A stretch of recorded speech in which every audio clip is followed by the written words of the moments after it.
Oke, setelah kita tadi belajar definisi, bentuk umum, dan cara identifikasi bentuk fungsi alias grafik fungsinya.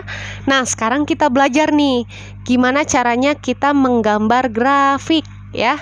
Gimana sih caranya menggambar grafik fungsi kuadrat? Mungkin di kelas 9 sudah pernah gitu ya menggambar grafik persamaan kuadrat ya, parabolik gitu ya, atau parabola gitu. Nah, sekarang kita gambar gimana sih grafik fungsi kuadrat kalau kita gambarkan. Nah, kalau tadi baru identifikasi gitu ya. Oke, yang pertama, nah cara tadi kita gunakan di sini gitu ya. Jadi yang pertama, identifikasi bentuk grafik fungsi terlebih dahulu. Jadi kita identifikasi dengan dua cara, yaitu dua tahap gitu ya, maksudnya yaitu dengan melihat koefisien A dan diskriminannya gitu. Lalu yang kedua, kita tentukan nih titik potongnya gitu. Titik potong apa? Sumbu X dan sumbu Y. Kalau kita mau nentuin titik potong sumbu X, Y-nya harus sama dengan 0. Kalau kita mau nentuin titik potong sumbu Y, X-nya sama dengan 0. Seperti menggambar grafik biasanya gitu ya. Itu. Nah, yang ketiga, nah ini nih. Jadi menentukan persamaan sumbu simetri. Jadi kita ini menentukan sumbu simetri. Jadi misalkan ada gambar grafik nih. Misalkan memotong sumbu X. Gini ya. Nah, atau nggak usah pakai grafiknya dulu deh. Nah begini. Misalkan sumbu simetri itu yang seperti apa? Sumbu simetri itu yang biasanya bentuknya vertikal gitu ya. Jadi yang tegak lurus dan putus-putus garisnya. Itu yang dimaksud dengan sumbu simetri gitu ya. Itu yang dimaksud dengan sumbu simetri. Nah, biasanya ya, nilai dari rumus ini atau nilai dari sumbu simetri itu biasanya nilainya disebut dengan titik balik maksimum atau titik balik minimum. Jadi nanti ini sebagai bantuan kita untuk menentukan titik balik maksimum dan minimumnya gitu. Letaknya di mana? Nah, makanya perlu sumbu simetri gitu ya. Lalu yang keempat, menentukan koordinat titik balik. Nah, tadi kan kita misalkan nih, kita mau bikin grafik menentukan nilai koordinat titik baliknya. Kalau tadi kan kita cuma bantuannya sumbu simetri dan itu belum jelas gitu. Nah, biar bisa mastiin dia nilai titik baliknya, maka perlu koordinat di sini. Biasanya letaknya itu A, B misalkan gitu. Nah, pakai rumus yang seperti ini. Nah, yang pertama untuk X itu rumusnya sama kayak sumbu simetri ya. Lalu yang kedua ya, yang Y, koordinat Y itu dengan menggunakan diskriminan minus diskriminan dibagi 4A. Ya, jadi minus nilai diskriminan dibagi 4 kali koefisien kuadratnya gitu ya. Biar nggak bingung, nanti kita ke contoh soal aja. Lalu yang kelima, tinggal hubungkan aja deh titik-titik yang udah kita dapat ini sehingga membentuk grafik. Oke, biar nggak bingung dan nggak pusing, kita langsung ke contoh soal.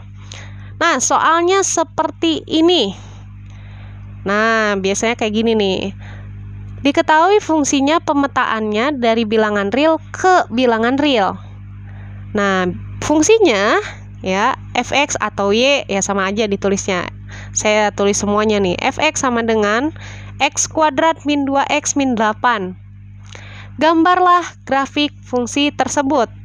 Oke. Yang pertama, kita identifikasi dulu gitu ya. Ya kan? Nah, ini kita kalau misalkan bingung yang mana A, B, C, jabarin dulu deh. A-nya itu siapa? Koefisien variabel kuadratnya. Nah, di sini koefisiennya berapa? 1 ya. Oh, berarti A-nya sama dengan 1. B-nya berapa berarti? Min 2. C-nya min 8 gitu ya. Jadi biar nggak bingung nih gitu. Nah, kita identifikasi. Yang pertama, kita lihat dulu koefisien dari variabel kuadratnya. Nah, begini. Ternyata A-nya ini atau koefisien variabel kuadratnya itu 1. 1 lebih dari 0. Maka grafiknya terbuka ke atas gitu ya. Dan mempunyai titik balik minimum gitu ya. Ini saya kurang nulis lagi ya, mempunyai titik balik minimum. Lalu yang kedua, setelah kita udah tahu grafiknya bentuknya terbuka ke atas, kita pengen tahu nih, apakah dia memotong atau enggak, atau menyinggung gitu ya. Nah, kita cari yang namanya diskriminan dengan cara B kuadrat min 4 AC gitu ya. B kuadrat min 4 AC. Nah, B-nya siapa? Min 2. Masukin aja min 2 gitu ya. Min 4 kali A. A-nya 1. Berarti di sini 1 gitu ya. C-nya siapa? Min 8. Ganti aja C dengan min 8. Jadi 4 kali A kali C. 4 kali 1 kali min 8 gitu ya. Min 2 dikuadratkan, hasilnya positif. Jadi 4. Min 4 dikali 1, min 4. Min 4 dikali min 8, positif 32. Nah, udah deh, 4 tambah 3, 2, 36. Oh, ternyata 36 ini nilainya lebih dari 0 gitu, atau diskriminannya positif. Maka dia grafiknya memotong sumbu X di 2 titik. Jadi, udah kebayang nih, oh gambar grafiknya seperti ini. Sekarang kita cari tahu titik-titiknya, supaya bentuknya bisa grafiknya terbuka ke atas dan memotong sumbu X di 2 titik. Nah, kita cari titik potongnya. Ya, yang pertama kita cari titik potong sumbu X nih. Nah, kalau Y-nya sama dengan 0. Ini kan awalannya itu tadi fungsinya gini nih. Y sama dengan X kuadrat min 2X plus 8. Min 8 gitu ya. Y-nya saya ganti dengan 0. Maka seperti ini gitu ya. Ini biar nggak belepotan saya hapus dulu. Oke. Ini difaktorkan. Masih paham cara pemfaktoran? Jadi pemfaktoran itu kalau misalkan kita mau memfaktorkan bilangan berapa? Ini kita tulis X ya. Kenapa? Karena X-nya sudah kuadrat gitu. Bilangan berapa yang kalau dikali hasilnya minus 8 ya. Tapi kalau dijumlahkan hasilnya minus 2. Nah, berapa tuh? Yaitu plus 2 dan min 4. Bener nggak plus 2 sama min 4 itu adalah bilangan dikali 8, kalau dikali hasilnya min 8, kalau ditambah hasilnya min 2. Kita buktiin. 2 dikali min 4 itu sama dengan min 8 ya. Oh bener. Sekarang kalau kita jumlahin, oke, 2 ditambah minus 4 gitu ya. Plus ketemu min ya, berarti 2 dikurang 4, punya utang 4 misalkan, baru bisa bayar 2, berarti kita punya utang berapa lagi? 2 gitu ya. Oh ternyata bener nih, kalau dikali hasilnya minus 8, kalau dijumlahin hasilnya min 2, berarti pemfaktorannya sudah benar gitu ya. Oke, ini kenapa bisa tiba-tiba X sama dengan min 2? Oke, saya jelasin. Ini kan sama dengan 0 ya. Jadi X plus 2 sama dengan 0. Yang ininya X min 4 sama dengan 0 gitu ya. Jadi X-nya kalau kita nyari X-nya sama dengan min 2. Terus kalau yang ini kita cari X, ininya pindahkan min 4. Jadi X-nya sama dengan 4 gitu ya maksudnya. Jadi dari situ asalnya. Jadi nggak ujuk-ujuk bingung kenapa harus dapat min 2 dan 4 gitu ya. Nah, ternyata ketika kita mencari titik potong sumbu X dengan Y-nya 0, kita dapat 2 titik. Yang pertama X-nya min 2, yang kedua X-nya 4. Jadi koordinatnya adalah min 2,0 dan 4,0 gitu ya. Dari sini. Bener nih, berarti kayaknya memotong sumbu X di 2 titik karena X-nya aja udah 2 gitu ya nilainya. Oke, lanjut. Nah, kayak gini kita plotin dulu ya. Jadi kita jangan lupa gambar grafik biar nggak bingung. Saya gambar dulu grafiknya. Karena titiknya tadi adalah min 2,0 dan 4,0. Jadi saya plotkan titiknya seperti ini. Oke, lanjut ya.